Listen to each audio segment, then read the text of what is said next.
Hi. ഇപ്പം നമുക്ക് gas അടുപ്പ് അതേപോലെ തന്നെ ടൈലിൻ്റെ ഭാഗമൊക്കെ നല്ല രീതിയിൽ ക്ലീൻ ആകാൻ വേണ്ടിയിട്ട് നമ്മൾ വെറുതെ കളയുന്ന കാലി ടൂത്ത് പേസ്റ്റ് കവറുണ്ടല്ലോ, അത് അടുപ്പത്ത് കുറച്ച് വെള്ളം ചെറുതായിട്ടൊന്ന് ചൂടായാൽ മാത്രം മതി. കാരണം ആ പേസ്റ്റ് പെട്ടെന്ന് ഇളകി കിട്ടാൻ വേണ്ടിയിട്ട്.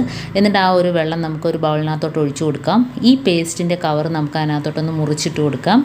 അതിന് മുമ്പായിട്ട് കുറച്ച് വിനാഗിരിയും കൂടെ ഒഴിച്ചു കൊടുക്കാം.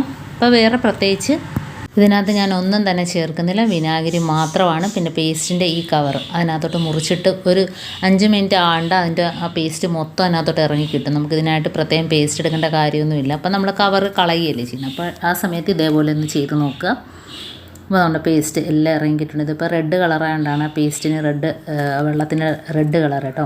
അപ്പോൾ ഇതിനകത്ത് ഡിഷ് വാഷും കാര്യങ്ങളൊന്നും ഇല്ലാതെ തന്നെ നമ്മുടെ ഗ്യാസ് അടുപ്പിൻ്റെ മുകൾ ഭാഗം കണ്ടോ, നമ്മളെപ്പോഴും ഓരോന്നൊക്കെ പാചകം ചെയ്തതിന് ശേഷം എണ്ണ ഇതൊക്കെ തെറിച്ചിട്ട് പാടുകൾ കാണും. അപ്പോൾ ഇത് സ്വല്പം ഒന്ന് സ്പോഞ്ചി മുക്കിയിട്ട് ജസ്റ്റ് ഒന്ന് തേച്ച് കൊടുത്താൽ മതി. നല്ല വെള്ളി പോലെ നമുക്ക് ഗ്യാസ് അടുപ്പ് സ്റ്റീലിൻ്റെയാണ്, പ്രത്യേകം നമുക്ക് എടുത്തറിയാനായിട്ട് പറ്റും.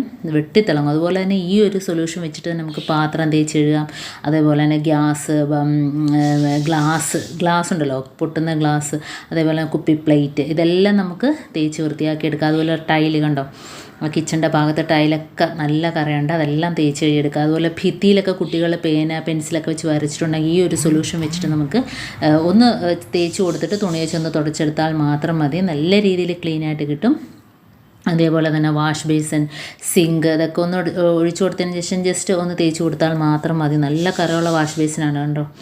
അപ്പോൾ ഇതിൻ്റെ ഫുള്ളായിട്ട് ഒഴിക്കേണ്ട കാര്യമില്ല. ഒരു സ്വല്പം ഒഴിച്ചു കൊടുത്തതിന് ശേഷം നമുക്കൊന്ന് തേച്ച് കൊടുത്താൽ മാത്രം മതി. കണ്ടോ, നല്ല രീതിയിൽ ക്ലീനായിട്ട് കിട്ടിയിട്ടുണ്ട്. ഇതേപോലെ തന്നെ നമുക്ക് ക്ലോസറ്റിലും ഒഴിച്ചു കൊടുത്തിട്ടൊന്ന് ഫ്ലഷ് അടിച്ചാൽ മതി, കറയെല്ലാം പോയി കിട്ടും കേട്ടോ. അപ്പോൾ ഇതേപോലെ എല്ലാവരും ഒന്ന് ചെയ്ത് നോക്കുക. വളരെ നിസ്സാരമായ സാധനങ്ങൾ വെച്ചിട്ട് തന്നെ നമുക്ക് ഇതൊക്കെ ക്ലീൻ ആക്കാനായിട്ട് പറ്റും. ഇതിൻ്റെ ഫുൾ വീഡിയോ ചാനലിലുണ്ട്, ആവശ്യമുള്ളവരെ കാണണേ.